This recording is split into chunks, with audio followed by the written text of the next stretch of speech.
रुद्रप्रयाग के अगस्त्य मुनियों को सीएम धामी की सौगात का विकास योजना को किया वर्चुअली उद्घाटन। शिलान्यास। खराब मौसम के चलते वर्चुअली कार्यक्रम से जुड़े सीएम।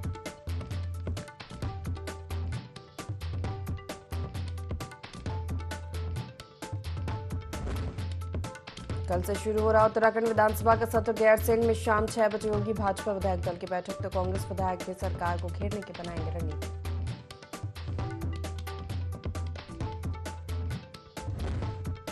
उत्तराखंड में बारिश का ऑरेंज अलर्ट। मौसम विभाग ने कुमाऊं के 6 जिलों में जारी किया बारिश का ऑरेंज अलर्ट। प्रशासन को अलर्ट रहने के निर्देश।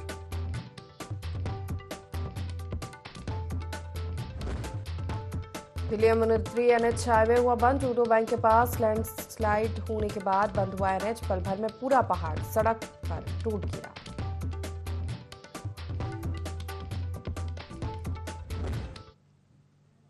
नमस्कार, बहुत स्वागत है आपका देवभूमि लाइव देख रहे हैं आप। मैं हूं आपके साथ प्रशिता शर्मा। बुलेटिन की शुरुआत करेंगे खास खबरों के साथ। मुख्यमंत्री पुष्कर सिंह धामी ने सीएम कार्यालय से रुद्रप्रयाग के अगस्त्य मुनि में कई विकास योजनाओं का वर्चुअली उद्घाटन और शिलान्यास किया। बता दें कि पहले सीएम धामी को रुद्रप्रयाग पहुंचकर योजनाओं का उद्घाटन शिलान्यास करना था, लेकिन खराब मौसम के चलते सीएम धामी ने देहरादून स्थित सीएम कार्यालय से वर्चुअली कार्यक्रमों से जुड़े और जनता को संबोधित किया।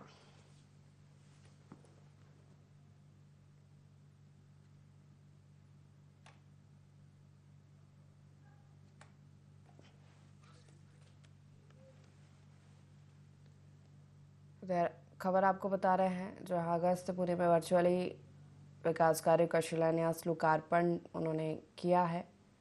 मौसम खराब होने के कारण रुद्रप्रयाग नहीं पहुंच पाए थे सीएम। वर्चुअली जुड़कर आमजन को संबोधित किया।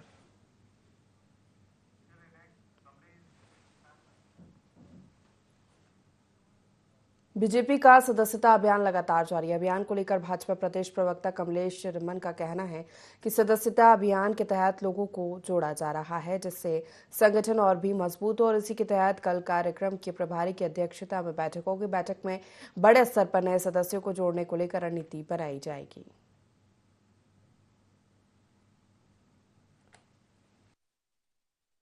हमारा निरंतर चलने वाला कार्यक्रम है, जिसमें नए सदस्यों को जोड़ा जाता है। भारतीय जनता पार्टी के संगठन के साथ उनको मिलाया जाता है और ये एक प्रक्रिया के तहत होता है, जिसमें हमारे राष्ट्रीय लेवल से लेकर के और बूथ स्तर तक नए सदस्य बनाने का काम होता है, जिससे कि हमारा संगठन भी मजबूत हो। और इसी प्रक्रिया के तहत कल हमारी एक बैठक है। हमारे जो इस कार्यक्रम के प्रभारी है वो हमारी बैठक लेंगे और तमाम आने वाले समय में हम किस तरीके से नए सदस्यों को बना सकते हैं, किस तरीके से सदस्यता अभियान को चला सकते हैं, इसको और एक बड़ा प्रारूप बड़े स्तर पे चलाने का हमारे कार्यकर्ता और तमाम हमारे नेतागण करेंगे। तो उसी को लेकर के कल विचार और मंथन हम। कोलकाता में महिला डॉक्टर के साथ हुई रेप के बाद हत्या से उत्तराखंड के डॉक्टर, महिला डॉक्टर, नर्सिंग और पैरामेडिकल स्टाफ में भी आक्रोश है। हैदराबाद के सैकड़ों doctor, junior doctor, paramedical, nursing से जुड़े सैकड़ों डॉक्टर्स ने आक्रोश रैली निकालते हुए कोलकाता की घटना पर रोष जताया। कहा, महिला डॉक्टर के साथ रेप के बाद हत्या करने वाले आरोपियों पर सख्त से सख्त कार्रवाई की जाए, ताकि भविष्य में महिलाओं के साथ कोई इस तरह की घटना ना हो सके।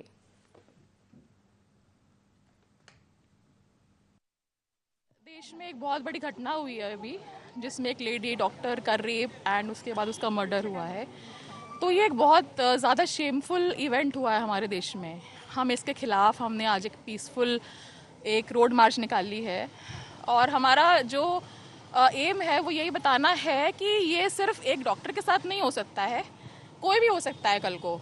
तो अगर हम अपनी जनता को इसके लिए अवेयर ही नहीं करेंगे कि आपको अपने घर में चुपचाप अब नहीं बैठना है, हमें कुछ ऐसा करना है कि सबको ये बताना है कि ये चीज़ अब आज के बाद फिर ना हो। यही हमारा एम है, मेनली प्रोटेस्ट करना। पश्चिम बंगाल में आपको ज्ञात होगा, पूरे देश को ज्ञात है कि एक जो यहाँ की रेजिडेंट थी, वो अकेले अपने एक सेमिनार रूम के कमरे में आराम कर रही थी। 36 घंटे ड्यूटी के बाद वहाँ उसका बलात्कार हुआ, शायद गैंगरेप हुआ, उसका मर्डर हो गया और उसको दबाने की कोशिश की गई कॉलेज प्रशासन के द्वारा, सरकार के द्वारा, सब लोगों के द्वारा। इसलिए ये ज़रूरी है कि पूरा देश इस बात पर जागरूक हो, क्योंकि निर्भया कांड हुआ था, कुछ दिनों तक चला, फिर क्या न्याय हुआ किसी को नहीं पता। ऐसे कांड हर जगह होते रहते हैं, बच्चियां उसकी शिकार बनती हैं, महिलाएं उसकी शिकार बनती हैं। तो हम लोग जागृति पैदा करना चाहते हैं। कोलकाता में जो एक डॉक्टर के साथ इतना संगीन अपराध हुआ है, तो हम बेटियां कहाँ पे सेफ हैं?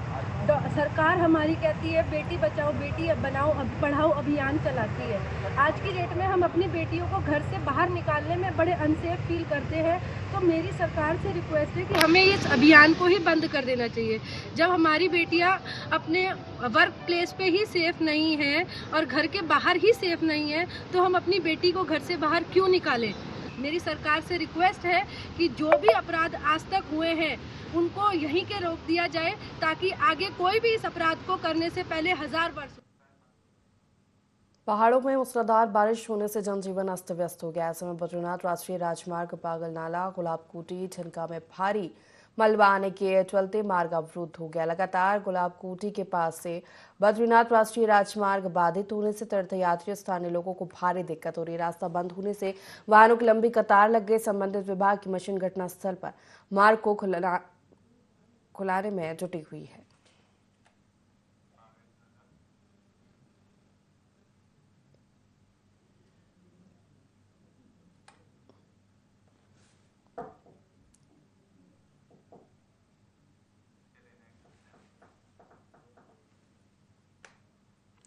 रामनगर के नामचीन और जुआरियों पर पुलिस ने कार्रवाई की है। पुलिस ने कॉर्बेट के आम डंडा प्रतिबंधित क्षेत्र के बीच जंगल में जुआरियों को गिरफ्तार किया है। पूछताछ करने के बाद न्यायालय में पेश किया। पुलिस ने जुआरियों से 2.5 लाख की नकदी बाइक भी बरामद किया। हालांकि यहाँ सवाल ये उठता है कि जिन जंगलों के अंदर बिना परमिशन के जाना होता है, उन जंगलों में जुआरियों का ग्रुप घुसकर बेफिक्री से जुए का खेल हो रहा है और जंगलों के वालों को इसकी कानो कान खबर तक नहीं, या फिर ये सारा खेल जिम्मेदार अधिकारियों के संज्ञान में चल रहा था।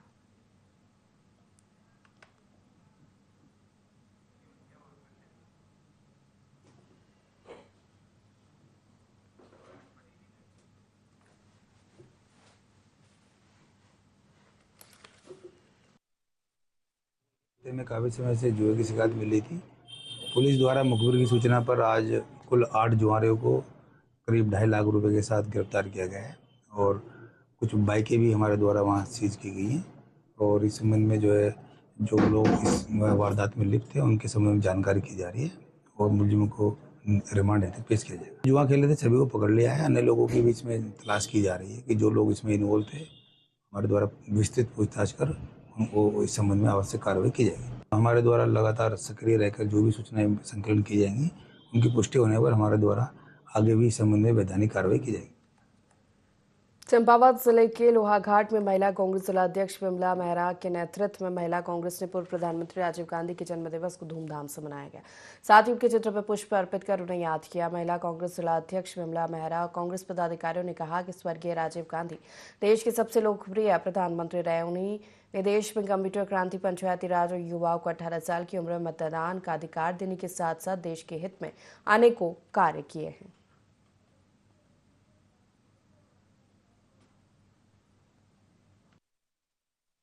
विशेष परिस्थितियों में जब 1984 में उनको प्रधानमंत्री बनाया गया, उनके व्यवहार और उनकी नीतियों से भारत की जनता इतना प्रभावित हुई। एक प्रचंड बहुमत जो है 85 के चुनाव में उनको दिया गया, जिस समय 403 से अधिक सीटें जो है प्रधानमंत्री राजीव जी लाए और एक नई दिशा भारत को दुनिया को दिखाई। सूचना क्रांति के रूप में, पंचायतों को मजबूत करने के रूप में, युवाओं को मताधिकार का प्रयोग 18 वर्ष में देने के रूप में, तथा जितनी भी समस्याएं थी देश की अशांति की, उन्होंने सब समझौता करके देश में एक नई दिशा देने का काम किया। पुनः हम सत नमन करते हैं राजीव जी को। विकासनगर के धर्मावाला चौक पर देर रात हुड़दंगियों ने जमकर तांडव मचाया। पुलिस चौकी से महज 20 कदम की दूरी पर माइनिंग कंपनी का चेक पोस्ट है। मामूली कहासुनी के बाद माइनिंग कंपनी के लोग डंपर चालक की पिटाई कर दी और उसके बाद देर रात दोनों गुटों के लोग मौके पर जमा हो गए। हालात बिगड़ने के बाद पुलिस ने हुड़दंगियों को भगाया। वहीं जब इस प्रकरण पर विभागीय पक्ष जानना चाहा तो अधिकारियों ने कुछ भी कहने से इनकार कर दिया।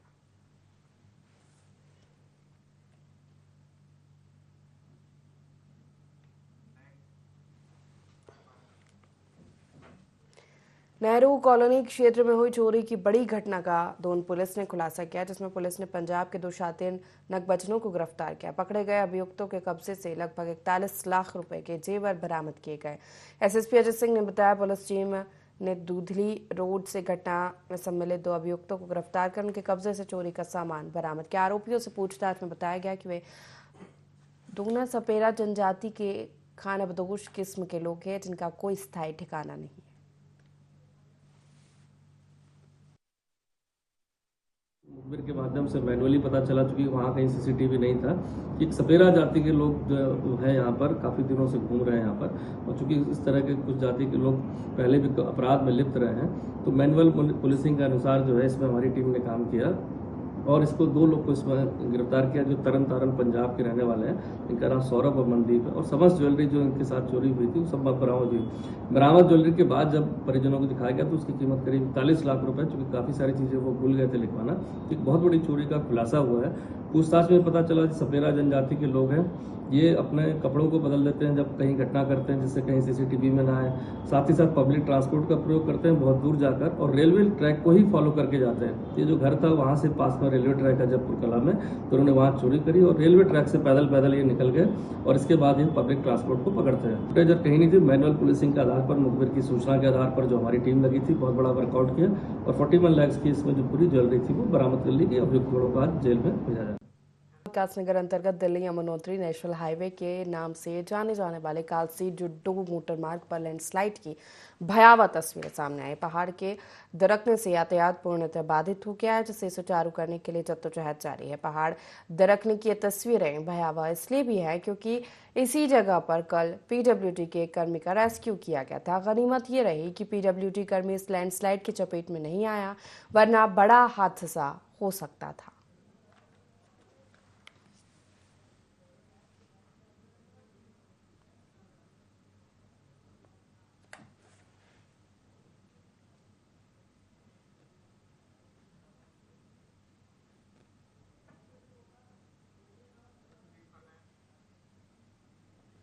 विकासनगर से कालसी जुड्डो मोटर मार्ग पर लैंडस्लाइड हुआ। हालांकि हादसे में कोई जनहानि नहीं हुई है। रास्ता खोलने का भी काम शुरू कर दिया है।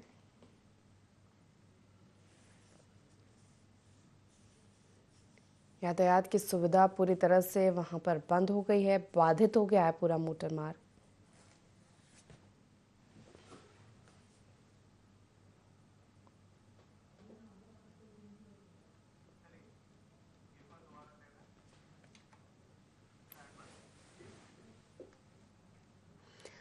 मुख्यमंत्री पुष्कर सिंह धामी ने सीएम कार्यालय से रुद्रप्रयाग के अगस्त्य मुनि में कई विकास योजनाओं का वर्चुअली उद्घाटन और शिलान्यास किया। बता दें, पहले सीएम धामी को रुद्रप्रयाग पहुंचकर योजनाओं का उद्घाटन शिलान्यास करना था, लेकिन खराब मौसम के चलते सीएम धामी ने देहरादून स्थित सीएम कार्यालय में वर्चुअली कार्यक्रमों से जुड़े और जनता को संबोधित किया।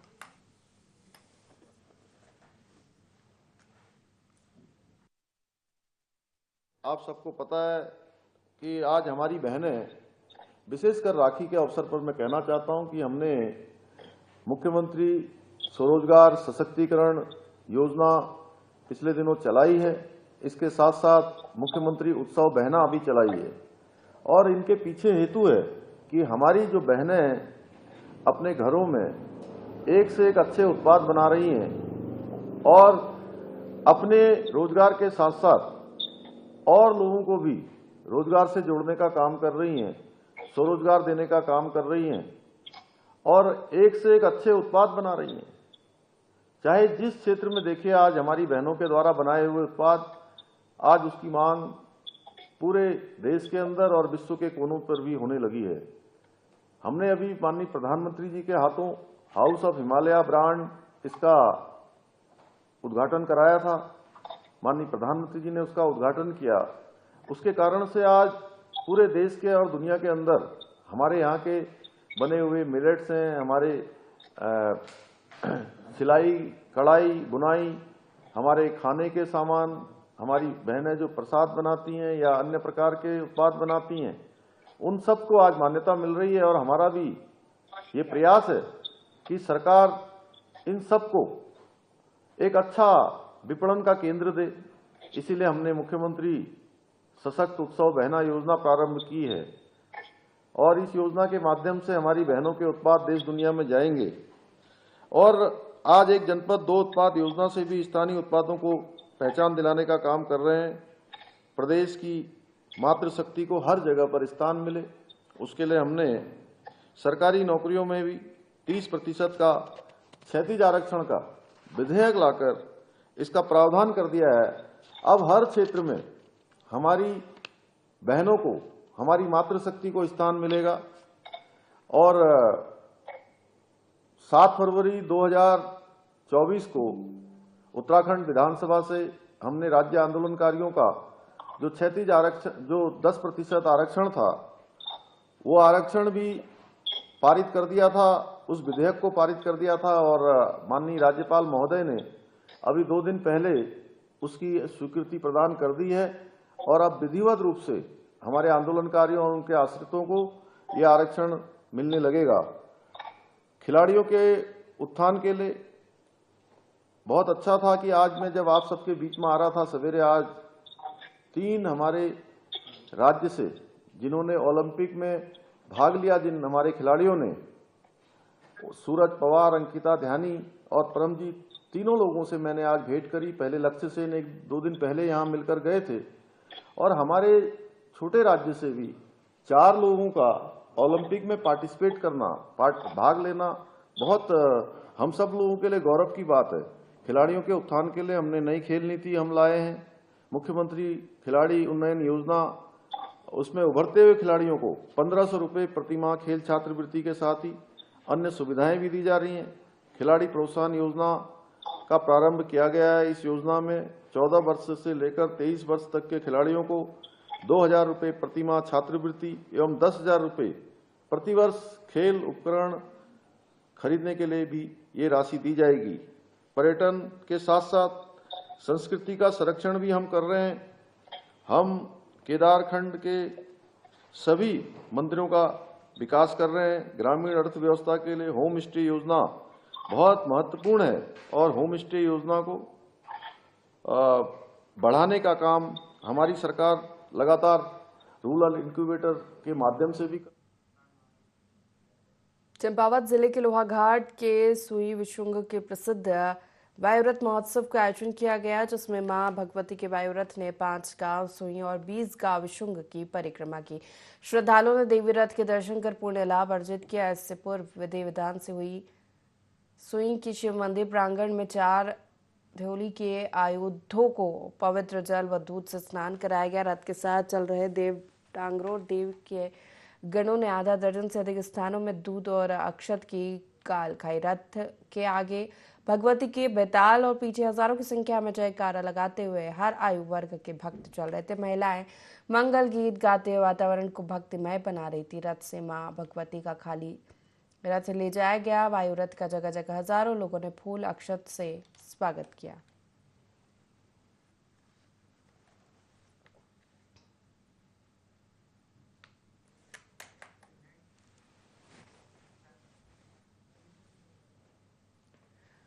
पूर्व मुख्यमंत्री हरीश रावत ने फेसबुक पर एक पोस्ट करके सरकार पर निशाना साधते हुए कहा कि सरकार जम्मू और कश्मीर में चुनाव कराने के लिए तैयार है, लेकिन केदारनाथ विधानसभा में उपचुनाव कराने को सरकार तैयार नहीं। हरीश रावत के इस बयान को लेकर कांग्रेस प्रदेश उपाध्यक्ष मथुरादत्त जोशी का कहना है, सरकार केदारनाथ के साथ बहुत बड़ा षड्यंत्र कर रही है। आपदा एक घाटी में आई है, लेकिन सरकार चुनाव कराने को तैयार नहीं है। जोशी ने कहा, जम्मू कश्मीर में जहां हर रोज एक जवान शहीद हो रहा है, वहां सरकार असेंबली इलेक्शन करवा रही है।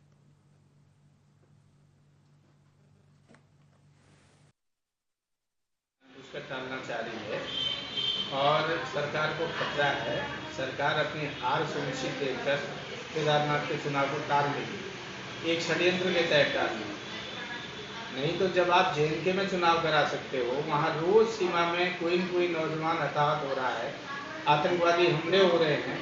आप जो इस राज्य में चुनाव कर सकते हो, केदारनाथ में क्यों नहीं करा सकते हो?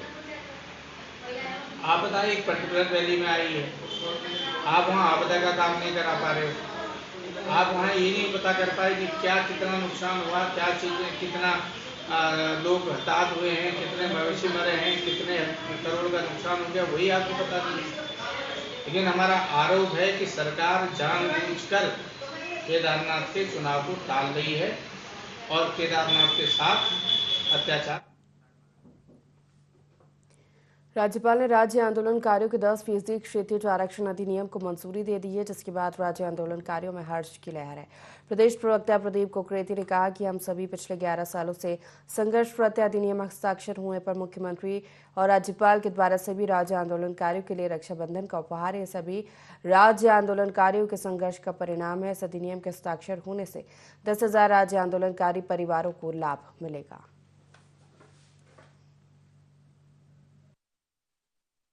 आज जिस प्रकार से उत्तराखंड राज्य आंदोलनकारी क्षेत्रीय आरक्षण के अधिनियम पे जो महामहिम ने हस्ताक्षर किए हैं, निश्चित रूप में ये सभी राज्य आंदोलनकारियों के संघर्ष का जो है जीत का परिणाम है, सबके संघर्ष का परिणाम है। इसमें माननीय मुख्यमंत्री, हमारे जो कुछ जनप्रतिनिधि जो हमारे संघर्ष के साथ जिन्होंने समझा और पहल करी, और महामहिम को मैं इसके लिए धन्यवाद देता हूँ कि उन्होंने हमारी उस मातृ शक्ति को रक्षाबंधन का एक उपहार दिया है, जिनके संघर्ष त्याग तपस्या बलिदान से इस राज्य की परिकल्पना पूरी हुई थी। लगातार हम पिछले 11 साल से इसके लिए संघर्षरत थे और जिस प्रकार से ये सही समय पे अब ये परिणाम निकल के आया है, ये जो एक्ट निकल के आया है, मैं उम्मीद करता हूं कि जल्दी इसमें जो है शासन प्रक्रिया अपने जो है शासनादेश जारी करे, ताकि आने वाली नई भर्तियों में शीघ्र से शीघ्र हमारे राज्य आंदोलनकारियों को रोजगार में अवसर प्राप्त हो सके, ताकि उन सब के लिए ये जो है रक्षाबंधन का जो है उपहार का काम कर सके।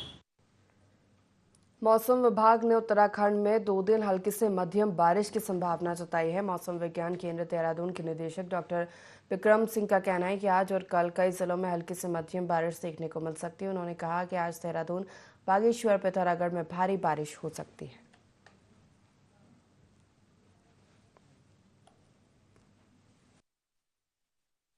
उत्तराखंड के लिए मौसम की बात करें, आज 19 तारीख अगस्त की हो गई है और पिछले जो 24 आवर्स हमारे रहे हैं उसमें अच्छी बारिश जो है प्रदेश में देखने को मिली है। नॉर्मल है हालांकि, और अनेक जगहों तक में हल्की से मध्यम बारिश मिली है।